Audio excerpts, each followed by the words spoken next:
Today in Microgreen Evolution, we have as an expert guest Garrett Corwin. Do I pronounce it good? Yeah. Yep. And it's from North Carolina. It's got a Piedmont microgreen farm there. And it's got something very, very unique. We will talk about it a little bit later in this interview. But in the beginning, we will talk about, because you're a young man who's doing a lot of things, and that's great for the next generation. I love that. And so let's introduce yourself. Hello. Well, thanks for having me, Danielle. I'm honored to be here, and I'm excited to just talk about microgreens, talk about the farm we have here, as well as the things that we're working on to help all farmers, hopefully. Cool. A little bit about me. I'm 28. I started farming about 5 years ago. I actually used to be really engrossed in scuba diving and marine biology. That's what I went to school for. That's what I did a lot after I graduated. And I was just really into that world of like marine and science, and a mix of influence from my family and my brother, as well as I think just a little bit of burnout from that world. I got introduced to farming, to aquaponics and hydroponics, and I just had this 180 shift from marine biology and science to food and farming and entrepreneurship. And I moved from my home in California on the West Coast to North Carolina to get a master's degree, where I learned a lot more about environmentalism and some of the practices that we can start helping private sector businesses implement to be more environmentally friendly. And just in the process, I realized I was going to always be much happier doing my own thing, being an entrepreneur, starting my own businesses, even if it was going to be harder. And have been running Piedmont Microgreens, my microgreen farm, for the last 2.5, 3 years. And it's been wonderful. Cool. So I just want to know, because a lot of people, you have to love microgreen to start a microgreen farm. So when I know you were in California, it's easy to get microgreen. You got it all over the place. I live in California also. But what happened? Is it something that you started, you were eating that when you were younger? Or you just, that's part of the shift? You start eating better and wanted to do not aquaponic, but more growing agriculture. So what happened? Yeah, I didn't land on microgreens because of something specific about them. I really just fell in love with farming and the wide array of ways that we can grow food. So when I made that transition, it was because I had these little introductions to like aquaponics and hydroponics. I got to start my own home garden. I got to manage these small little herb gardens at work. And I just got to see all these cool different ways. I came to Duke to get my master's, and Duke has a sort of university farm. It's a 1-acre farm. And I got to learn about small scale farm and pest management and how to live and grow in a regenerative sort of way. And then I went to Boston and I worked for Freight Farms, which is a prominent high-tech indoor ag company that builds farms inside of shipping containers. And I just thought it was so cool, like high-tech, low-tech, indoor, outdoor. And I was still a student, and I knew I wanted to start a farm, but I kind of just sat there with it and I said, well, I'm a full-time student, I'm a part-time farm worker, I don't own land, I don't have much money. Okay, well, I know all these different ways that we can grow food, and I know all the different types of food that can be grown, all the different sort of animals, plants, mature vegetables, microgreens. And I said, well, microgreens just makes the most sense. The only thing I can grow right now, and I want to start right now. So that's what I started, and I started in the living room of the apartment that I was renting. And I've just come to love them more and more.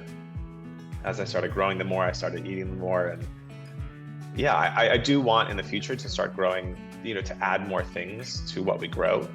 But I just love them because they're so easy and so accessible for everyone.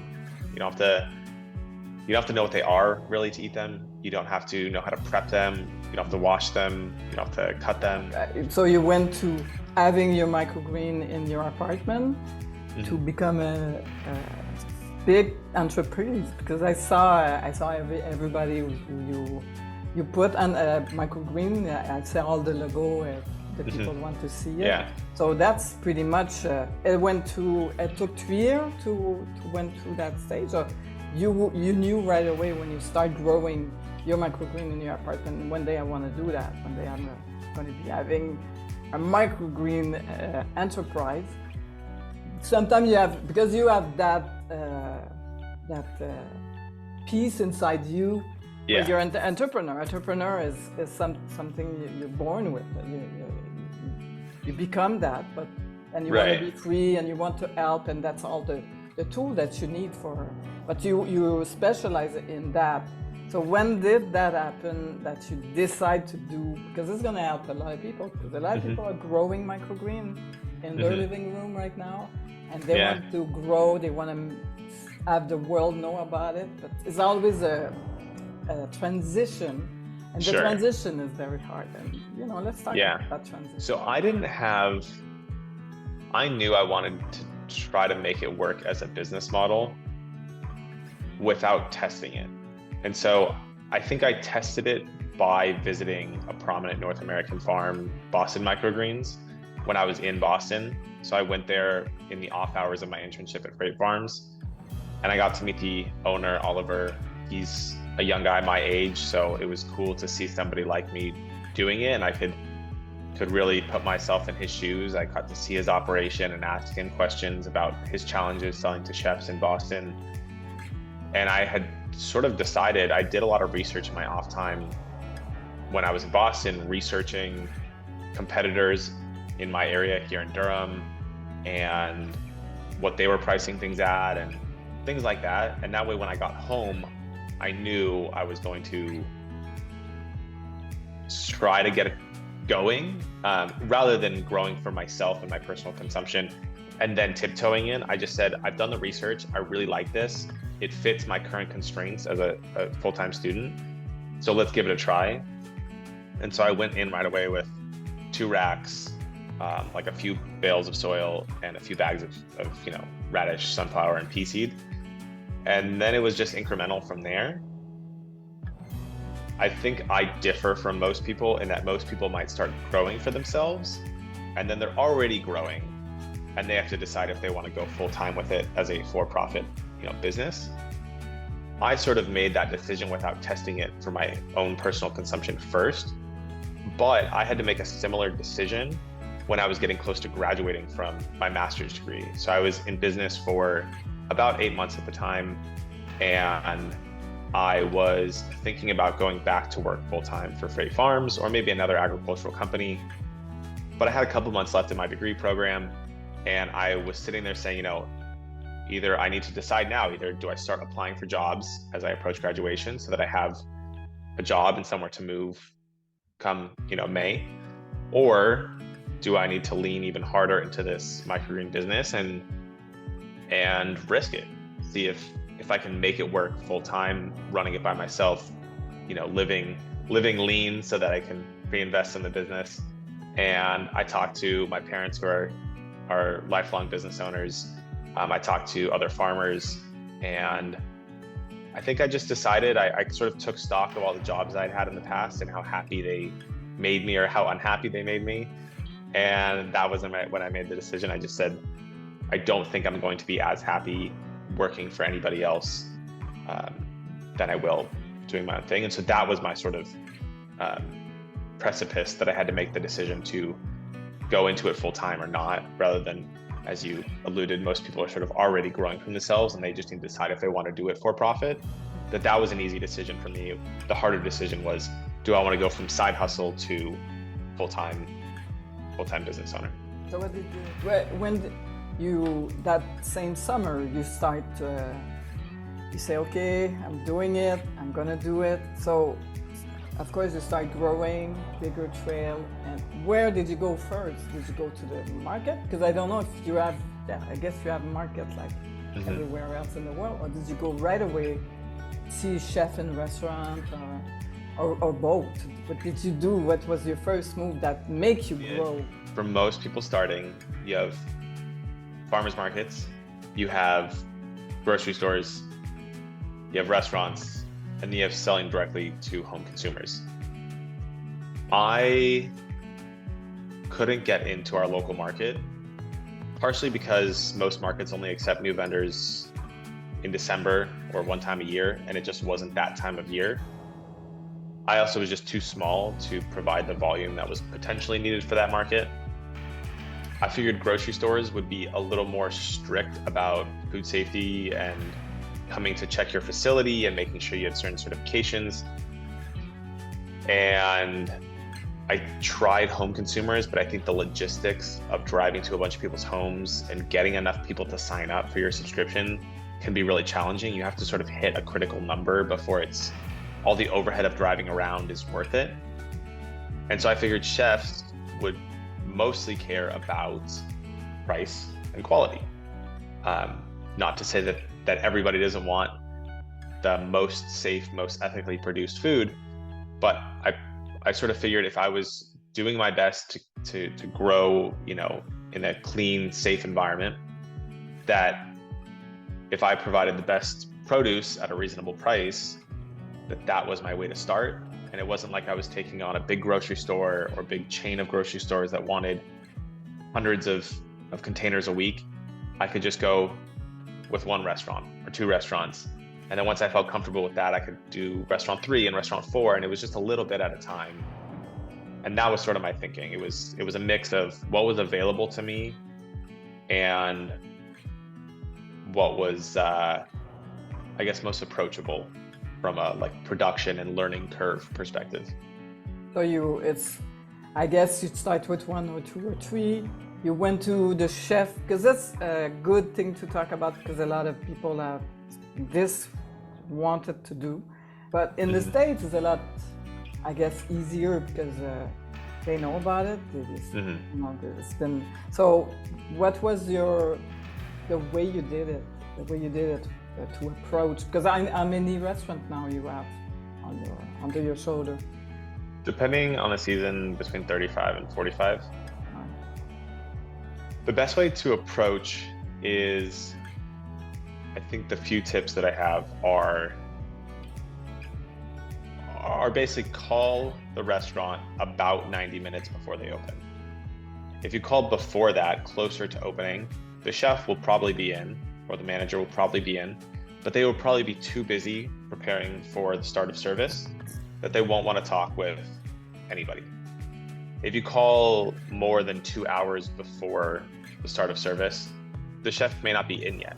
They might be, but there's sort of a sweet spot between an hour and 2.5 hours maybe, so 90 minutes is probably the ideal, where you'll get the chef in the restaurant and he's not so busy, so consumed with preparing food that he's willing or she's willing to take your call. So I think timing within the day is important. Timing within the week is also important. If we take the average, most restaurants are focused on dinner more than any other type of food. So they probably open at 5, at least here in the States. And they're probably getting most of their money, most of their customers on a Friday and Saturday night. They're probably closed on a Sunday and Monday. So don't call on a Sunday or Monday because nobody will be there.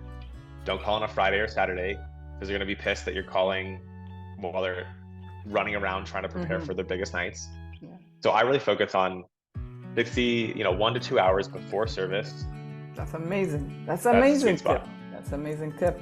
And but are you going directly to the chef? Is it easy to get to the chef, or you have to go to the manager first and go to the chef after? All those things. My other advice, call everyone. Don't try to, sales is a numbers game. Don't try to limit who you talk to because you don't think they'll want microgreens. Just call everyone. It takes 15 seconds to dial the phone, 15 seconds to either get rejected or potentially hopefully get to the next step. So it's not a huge time sink. And you're only limiting yourself artificially out of fear by saying, oh, I don't think, they don't seem like they're gonna want microgreens. My only caveat is never call chain restaurants. Usually those are the decision to use microgreens or not is decided by some corporate office. And obviously don't call fast food restaurants. You can be pretty guaranteed they're not going to want them. No. Other than that, call everyone.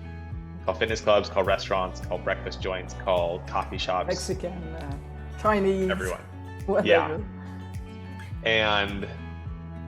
And so I think timing within the day is important. Timing within the week is important. Call everyone except for restaurants, except for fast food and chain restaurants. Yeah. And call a lot. It's just volume. So call hundreds of times. Do you have prepare a speech or a script to say, hello, do you know Microgreen? Or hello, I'm Garrett from Microgreen, whatever. You probably have some kind of, what's the first, First thing. First catch. Yeah. Right. I'll say this is my experience in North America. As we just said, it could be totally different depending on the familiarity or education level where you are in the world. I don't have to explain to chefs what microgreens are. They've very likely used them, and if not, at least know about them. So there's no explanation in my phone pitch as to what they are or why they would be useful. All I do is I call.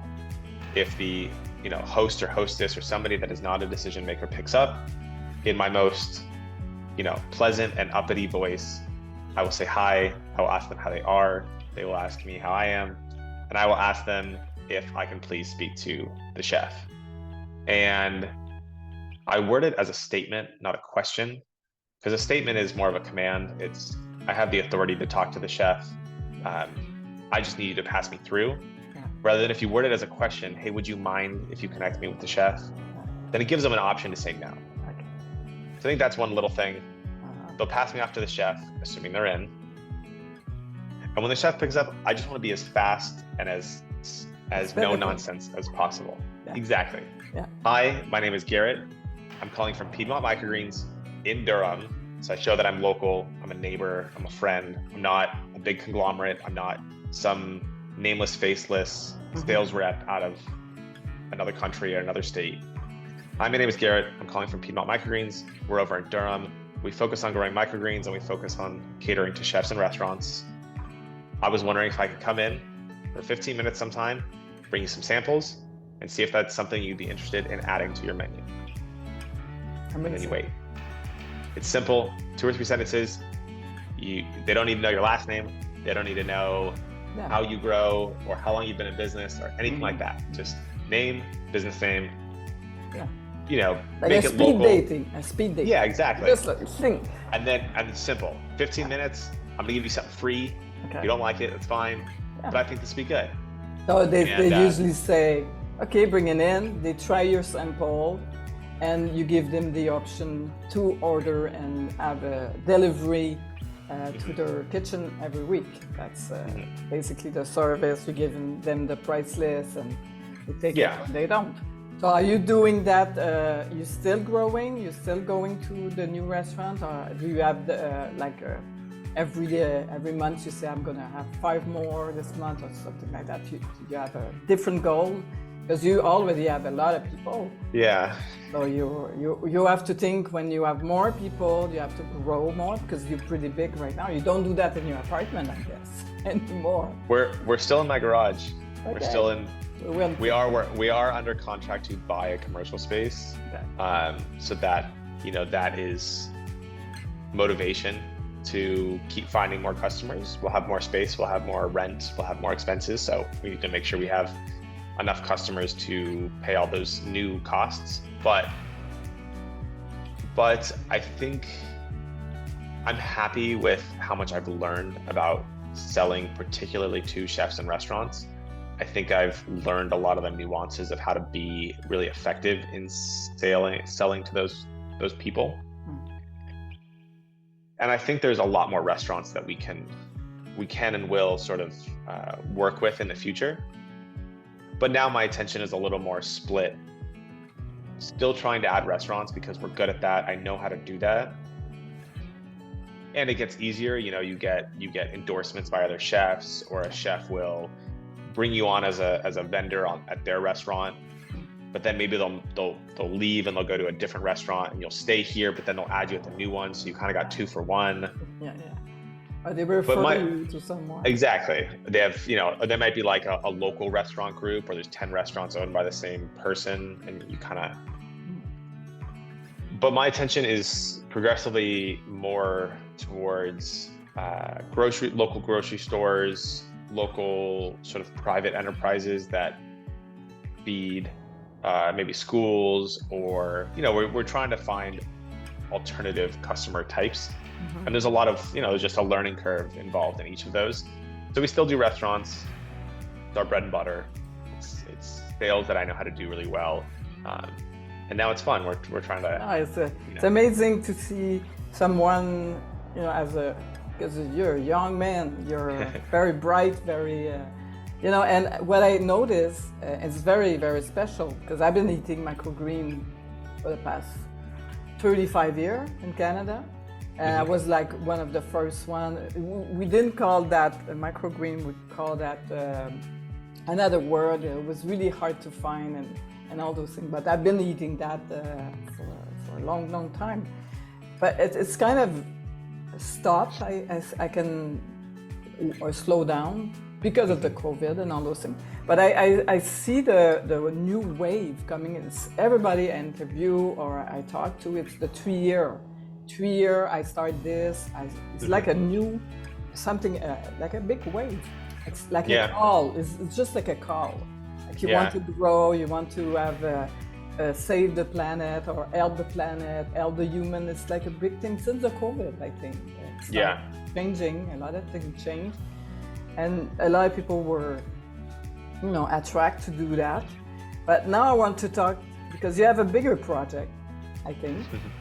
Something that's, because I like to talk about the future. Of course. So you got the new software. So it's coming. When we're gonna launch the video, it's gonna be out already. So tell me a little bit more about your software. The software is called Microgreen Manager, and it is being co-created by myself as the sort of industry expert, understanding how grown-to-order microgreen farms work and how farmers think and the challenges that we face selling, growing, and running the sort of really detailed logistics of a microgreen farm. And I'm co-creating the software with my older brother, who is a software engineer.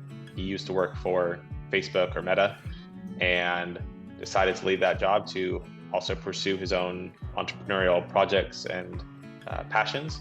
And so this is our first project, and I am explaining sort of the challenges and features that we need in a software, and he is using his experience to build those things, and we're going back and forth testing them daily. And we're at a point now where it's being tested here at Piedmont Microgreens in my farm, as well as with 4 other farmers, some in our state, some across the country, that are, some of them are smaller than us, some of them are 2 or 3 times as big as us here at Piedmont Microgreens. And we're trying to sort of flesh out all the little differences that different farms, different farmers do in their operations. We're all grown to order, but somebody might sell by the ounce. We sell by sort of the container. Everyone has their own grow parameters and their own challenges. And so that's where we're at right now, is we have a full beta up and running, and we're just trying to make it as flexible and as usable for as many farmers as possible. And so that's why we want to get the perspective of different growers. Yeah, so you were having breakfast with your brother and you say, let's do a software about microgreen, or you just, because you saw problem, probably you saw something that was needed in the market, and you say, well, let's build that. So explain to me a little bit more about this software, what it does to what it. Sure.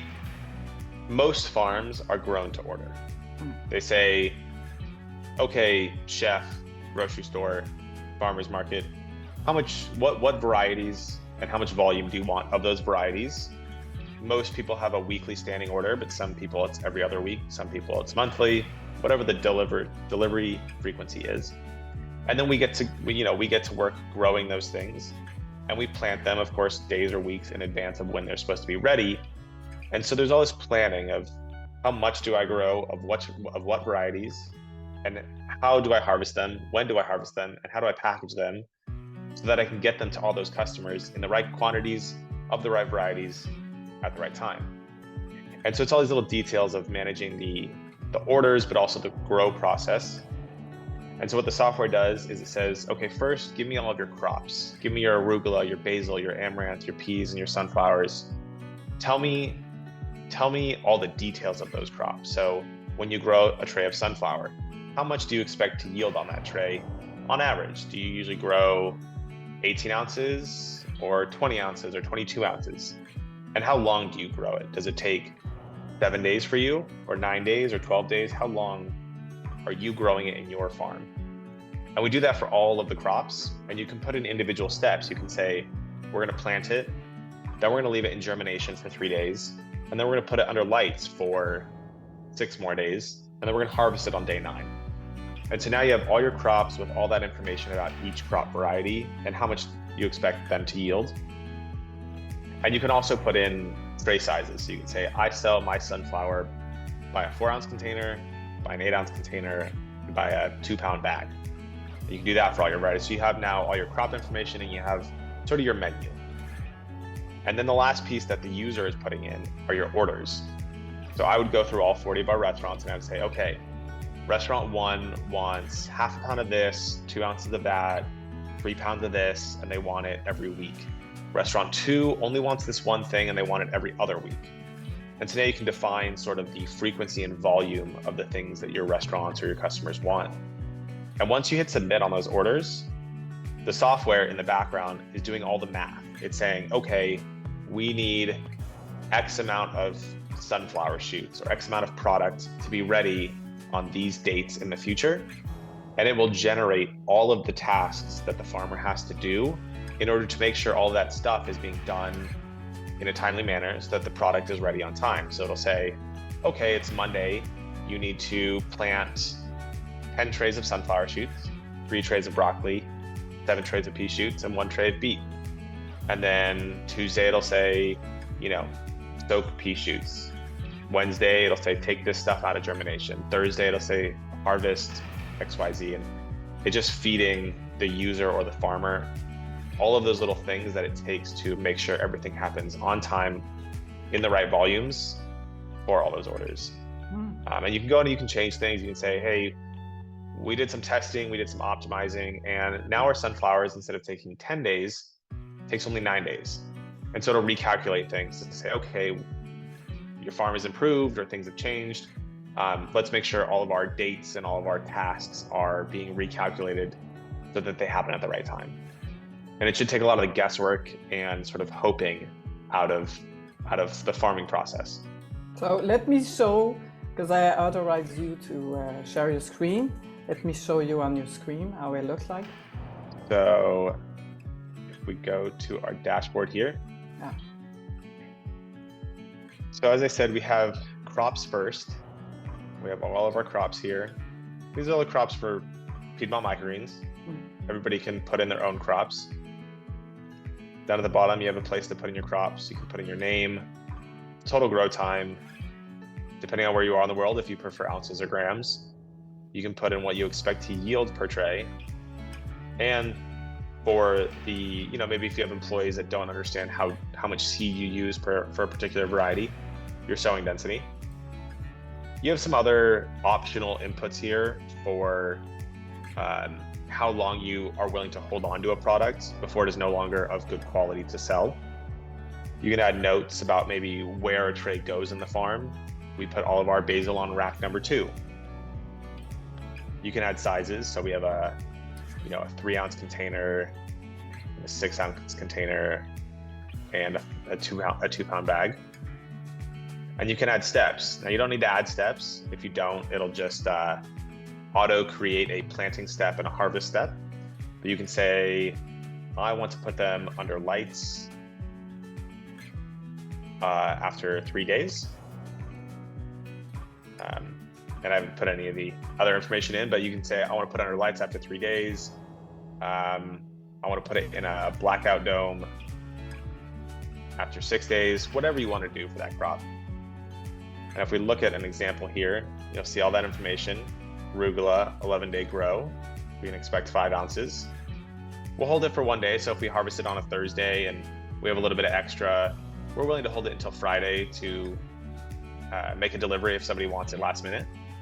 On Saturday, it's no longer fresh enough to meet our standards, so we won't sell it. We have our sow density and any notes. We have one size option here of 3 ounces. And then you can see we have planting on day 0. Germinating happens right after, so it's on day 0. It goes under lights on day 3, and then it gets harvested on day 11. And we have that for all of our crops. A lot of people also make blends, including us. And so you can make a blend. So we can say, I want a Micro Evolution blend. And what would you like to see in this blend? I like that. I want to see, I really like the kale and the sunflower.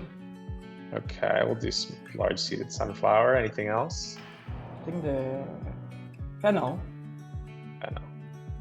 And then we can say, how much do we want each to contribute? So for your blend, how much kale would you like it as a percent?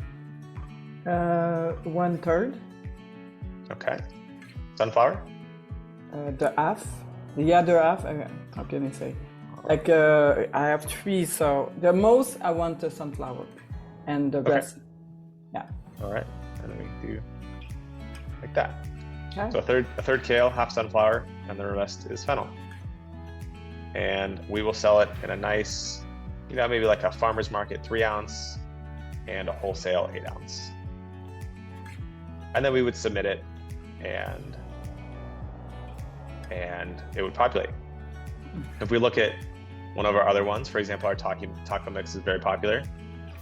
We have 4 size options, and it is roughly equal split of cabbage, cilantro, and 2 types of radish. So you can make blends this way as well. Oh. And the last sort of user input before the software does a lot of the calculating are your orders. And so again, we can make an order for Microgreen Evolution. And what you can do is, for example, for us, we have a lot of caterers that don't like recurring orders. They want just specific one-off orders. So we can say this is not a recurring order. This is just going to be one order that they know they have a big wedding they want to cater coming up in about a month, October 20th. And we're going to add some crops. We're going to say, let's say they want some herbs, some cilantro, some chervil, and some fennel. And they also love our taco mix, so they want the taco mix. And because the software knows what sizes you put in when you made these things, it'll know, okay, do you want to grow a live tray for this event? Do you want to grow just a certain amount of ounces or grams? Or do you want just 2 ounce containers? So we sell in specific predetermined volumes. It's a big wedding. They want 4 2 ounce containers of chervil. They want 3 of cilantro. They want 2 of fennel. And they want just a ton of taco mix. They want 8 ounce containers. And so when we hit submit on this order, it will just create a one-off order to be ready on October 20th of all these things. Or we can make it a recurring order. And the order can recur forever, or it can recur until an end date. A lot of chefs around here, they change their menu every season, so we can make it recur for 3 months, to get us through fall, and then they'll change their menu in the winter. And for us, like a lot of farms, we have 1 delivery a week. It is every Friday. So it's going to recur forever, starting, let's just say the beginning of next month. And this order, whatever it ends up being, will be ready every single Friday, starting on October 6th, until we say otherwise. Or we can say, we have some restaurants that want orders every other week. They don't go through a whole lot of volume, where they're a little bit smaller. Every 2 weeks, every 3 weeks, every 4 weeks. Maybe they're a really small restaurant and they just want it from time to time. And we can do the same thing. And you can see all the orders we've created for Piedmont Microgreens are here. It's planned. It's for this customer, being delivered next on September 9th. And there's 2 harvests associated with it. And if we click in, we can see all the specifics of that order. We can see it's a 4 ounce container of field peas in a 3-ounce container of Rambo radish. We can see the harvest times, all the harvests. And these are all the tasks that the software automatically made for you to say, hey, you need to plant, you need to soak, you need to weigh it in germination, so that these things are ready on time. And you can mark it, it's hidden here, but you can mark it as complete. But tasks is where the user, once everything is put in, is sort of going on a daily basis. You can come in here and you can say, all right, it's September 18th. I'm a little behind on marking these as complete, but September 18th, I do know from intuition and years of repetition that today we're planting our basil, we're planting our tendril peas, we're soaking our tendril peas. Our shiso is coming out of germination, going under lights. We're planting all of our basil types, things like that. So you can come in here, or your employee can come in here and they can say, okay, soak tendril peas, 8 trays, good. Let's mark that as complete. Genovese basil, humidity dome, 5 trays. I did that, let's mark that as complete. You can go through and mark each of these plantings or unstackings as complete. Down at the bottom, you can make custom tasks as well. So, farms equipment needs maintenance, it needs cleaning and upkeep. And so I can come in here and I can say, let's do inventory. We do inventory every month to make sure we have enough seed, enough packaging on hand. And we'll start it in October. And we'll go every 6 weeks. And you can put that in as well. Keep track of swapping out your filters, cleaning your fridge, sanitizing the floor. And the last bit here are our harvests. You can see all of our harvests are here. And then the last part is your dashboard here. So it sort of summarizes everything. Like I said, you can just hop on here and you can say, I don't want to sift through all my tasks. Just what am I doing today? Well, today we have some plantings, some stuff to take out of germination, put under lights. What's happening this week? Do I have a heavy week? Do I have a light week? I want to make sure my employees are aware of what's coming up, not just, blinded by what's going on today. Our harvests that are coming up, or orders that are coming up, any tasks that are overdue. So maybe you were expecting your employee to come in and do all the planting on Monday and they didn't do it. Just say, oh shoot, I need to make sure that stuff gets planted. Stuff that's overdue, and something that I'm really excited about that I wish we could show in Harvest right now is surplus. So since the software knows how many trays you're planting of everything and how much yield to expect from those trays, it also knows how much you need to fulfill your orders. It'll know the difference. It'll know, do I have an excess of supply, or do I have a deficit? Did something die? Did somebody change their order? Did something happen where we're not actually going to meet our orders, and there's nothing we can do except make sure we let our customers know that we're going to come up short. If we have a surplus, great. We'll have a nice big list that says you're going to have 2 ounces of arugula, 10 ounces of pea shoots, 3 ounces of sunflower, and you can just copy and paste that list into your emails. You can send it off to all your chefs and say, hey, we have a little bit extra this week. Anybody want anything? And it gives people a chance to buy stuff last minute. And so it's great for the farmer because nobody likes to see waste. They also get to capture a little bit of that extra revenue and not see it go into the compost bin or compost heap. And so I'm really excited about surplus because it's something I've historically had done on intuition and guessing, and now it's just automatic and mathematical. And that's the broad overview for how it looks right now. Yeah, thank you. Thank you to show us this great app. Very impressive, very impressive. Yeah, it's gonna help a lot of people, and that's something new. I never see something like that in the market. Vacuum, and this is a software, so they have to pay a membership, they have to pay an amount, all those things that's coming, and you're gonna put that on your website, I guess. Very simple. Yeah, right. And it'll be just a really concise landing page. You can read a little bit about the software, and you can enter your name and your email, and we will send out updates as we approach the sort of public launch. A waiting list. Exactly.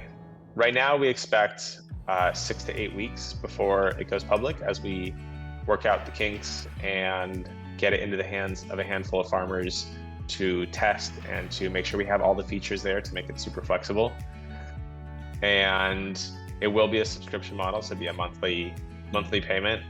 We haven't landed on a price yet, but I'm sure it'll be reasonable relative to the cost of managing your farm and the time it'll save, and hopefully the revenue that you can recapture from things like surplus. And yeah. Cool.